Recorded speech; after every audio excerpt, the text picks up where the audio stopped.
Mine backfilling, a form of green mining, is an effective means of ground control and waste utilization in mines.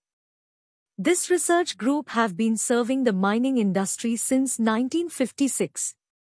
Earlier, this research group used to conduct R&D on various suitability studies on stowing materials, stowing plant design, barricade and pipeline design, etc. This group have played a key role in replacing sand completely with bottom ash and other industrial waste in underground mine.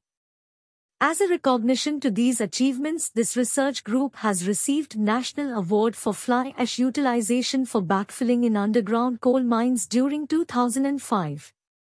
With the adoption of blind backfilling, this group have also significantly contributed for stabilizing unapproachable, old and abandoned underground mine voids below important structures and railway line. This group has also played a pivotal role in utilizing industrial waste, especially ash from thermal power plant, as filling material along with overburden in open cast mines of JSPL, Adani Group, JPL, CSPGCL, NTPC, CIL and many more.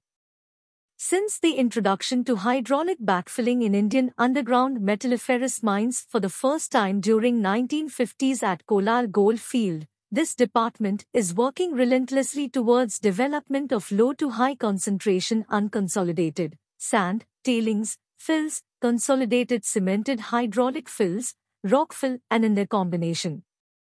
Continuous R&D studies helped in eliminating the drawbacks of low-concentration fill by the introduction of paste and high-concentration hydraulic backfill fill technology in 4 Indian underground operating mines of HCIDL. This research group is also involved in optimizing binder alternative with ash and slag, resulting in cost saving, fill mix design, instrumentation plan, bulkhead design, etc.